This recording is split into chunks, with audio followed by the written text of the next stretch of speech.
on s'informe des tendances et nouveautés immobilières. Pour ça, on retrouve avec grand plaisir Olivier Marin. Bonjour. Plaisir partagé. Bonjour. Tant mieux. Vous êtes rédacteur en chef de propriété Le Figaro et auteur du mémo de l'IMO. Ouais, à chaque fois, je le dirai. Ça vous fait plaisir? Ça me fait très plaisir. Alors, à la bougie ou sur Internet, dans l'immobilier, il y a plusieurs types de ventes aux enchères. C'est tout l'objet de votre venue aujourd'hui. Il y en a de plus en plus. Est-ce que pour autant, on peut y réaliser une bonne affaire, puisque c'est un peu ça qui nous intéresse? C'est un peu la grande question. Alors évidemment, il en existe chez les notaires chaque mardi, en fait. Peut-être vous le savez, vous en avez entendu parler, les ventes aux enchères immobilières des notaires, ça se déroule au Châtelet.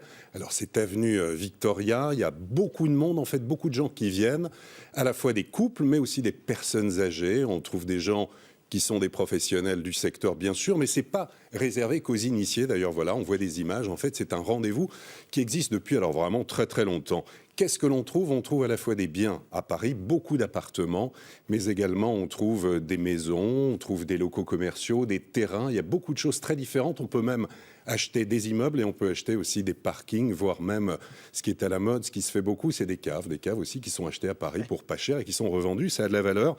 Alors, ça se déroule de façon très, très ancestrale. En fait, il y a des bougies. C'est à la bougie, 2 bougies. Il y a un commissaire, un notaire, en fait, qui présente 2 bougies que l'on voit là à l'écran. Et il faut que les 2 bougies, qui durent 30 secondes chacune, se combustent et s'arrêtent. Et en fait, c'est la dernière enchère la plus haute qui l'emporte. Donc, 210 000, 215 000, 220 000, peut-être mieux. Combien? 200... Un peu plus? 240 000, 200... Non, pas plus, 240 000, donc vous avez acheté. Adjugé vendu, Nicolas, un magnifique 2 pièces à Paris, dans le 17e arrondissement. Pour la modique somme de 240 000 euros. Voilà, donc non, mais ça se produit comme ça. Alors évidemment, pour que ce soit attractif, les prix au départ sont 20 à 30% en dessous de la valeur, pour que ce soit intéressant. Mais évidemment, le principe des enchères, c'est que ça peut monter très très haut, et des fois, il n'y a pas de bonnes affaires. Alors, il y a beaucoup de ventes aux enchères à Paris, donc on le voit. Il y en a en région, comme ça généralement c'est toutes les semaines. Il y a aussi des tribunaux qui mettent en vente aux enchères.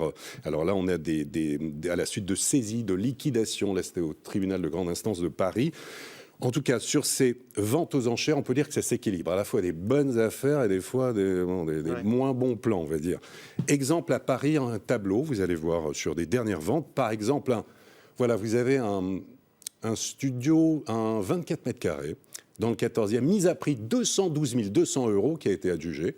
212 200 euros. Parce qu'une seule personne a enchéri. Il y avait une seule personne. En fait, ce qu'il faut savoir, c'est qu'on n'arrive pas comme ça en disant il y a un peu de lumière, on va voir s'il y a des ventes aux enchères. Mais non, c'est pas comme ça. Vous êtes au courant, une semaine, voire un mois à l'avance, de ce qui sera proposé. Et vous pouvez même aller, évidemment, visiter les différents biens, parce qu'autrement, vous imaginez... C'est pas une enchère à l'aveugle, quoi. C'est pas la Donc, les gens qui viennent ont un numéro, on dépose un chèque de consignation, c'est encadré juridiquement, et c'est pour ça que c'est très intéressant. Alors, autre exemple, un T2, dans le 19e, avec beaucoup de travaux, qui était proposé 198 000 euros, adjugé 350 000 avec beaucoup de travaux, pas terrible. Autre exemple, alors un hôtel dans le 17e. Oui, là, j'avais fait une affaire, je trouvais. Absolument. Alors, à 10 millions d'euros, Valérie l'a acheté 10 millions d'euros. Bien joué, Valérie, dans le 17e, pas mal. Ça, c'est grâce à vous. C'était un bon plan. Et puis, dans le 19e arrondissement, un immeuble, alors 9,5 millions, et qui a été vendu au final 14,6 millions. Voilà.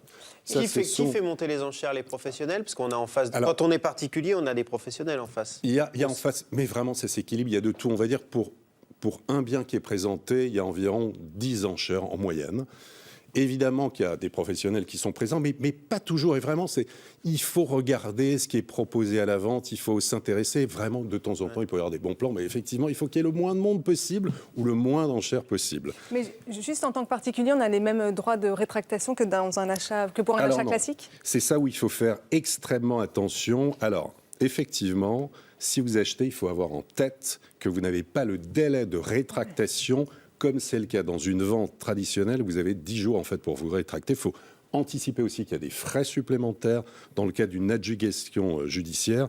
Il ne faut pas confondre vitesse et précipitation, mais par contre, les enchères sont encadrées juridiquement. Donc c'est intéressant pour, évidemment, l'acheteur, mais aussi pour le vendeur. Et pour le vendeur aussi, il peut faire une bonne affaire. Donc et le vendeur, ça lui permet de vendre plus vite aussi? Et le vendeur, ça lui permet de vendre plus vite.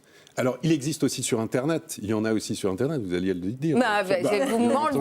Vous lisez en moi comme dans un livre. Vous comprenez en vous regardant maintenant. Il y a effectivement, il y a Agora Store. Alors ça, c'est une plateforme de vente aux enchères qui accompagne 1500 collectivités dans la mise en vente de leurs biens, dans la gestion de leur patrimoine immobilier.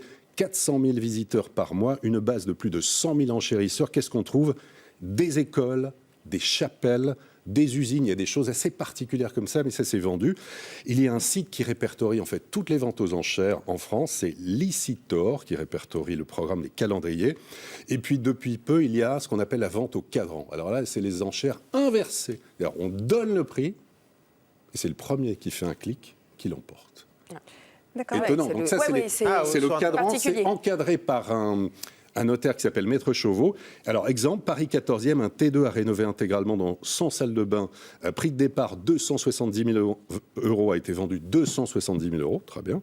Et un triplex Parc Monceau sur Cour, 157 mètres carrés à rénover intégralement. Prix de départ, 1,8 million, il a été vendu 1,2 million. Voilà pour des exemples comme ça. Donc, il y a donc c'est intéressant, donc il faut vraiment se renseigner. Il faut s'enseigner, ne pas hésiter. Vente aux enchères immobilières, en tout cas des notaires, c'est un spectacle. C'est vraiment un spectacle aussi à voir, même si vous le passez un mardi après-midi, avenue Victoria au Châtelet. Très bien, on prend rendez-vous. Vous aviez envie de nous parler d'un événement dans l'agenda de l'immobilier. Je vous demande d'en choisir qu'un seul, parce que le temps nous presse. Alors, il y a pas mal de choses. Il y a le salon Rent Immobilier et Nouvelles Technologies qui se déroule à la Grande Halle de la Villette. C'est encore jusqu'à ce soir, ça a démarré hier. Voilà, ça c'est un événement. Un immanquable. Un immanquable.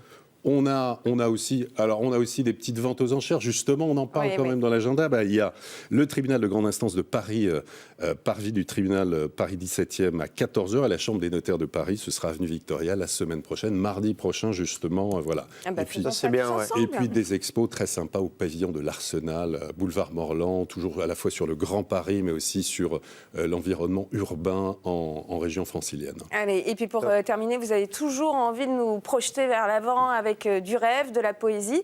Et c'est le cas aujourd'hui avec la future tour en bois. Oui, alors c'est d'actualité.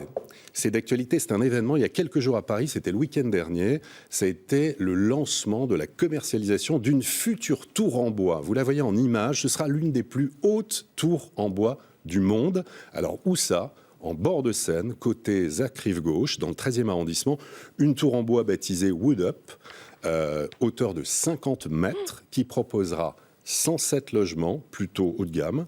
Au total, 17 étages. Au rez-de-chaussée, un restaurant. Et à partir du deuxième, des appartements, studios, pas mal de duplex dans un immeuble qui est épuré de bois clair, enveloppé sous une paroi de verre. Et à partir du 13e étage, des 5 pièces en même temps que le bâtiment. Avec terrasse, tout à fait. Programme signé REI Habitat, promoteur spécialisé dans la construction en bois, cabinet LAN Architecture et compagnie de Falsbourg. Alors évidemment, la question, c'est combien ça coûte, puisqu'il y a le lancement de la commercialisation pour comment ça vieillit après le bois? Alors ça, c'est encore autre chose, c'est peut-être un autre sujet, mais non. En tout cas, ils ont fait très attention, ça va très bien vieillir. Donc, c'est plus cher en tout cas à construire et c'est plus cher à l'achat. Selon vous, le prix d'un appartement dans cette tour en bois? Aucune idée. C'est le prix du mètre carré du 13e? Non, c'est plus. On est dans le 9. 10 000 c'est plus. On est entre 11 000 et 15 000 euros par mètre carré. Les travaux pour Valérie, c'est important, démarrent en 2019. Remise des clés prévue en 2021. Bon, donc passons en 2023.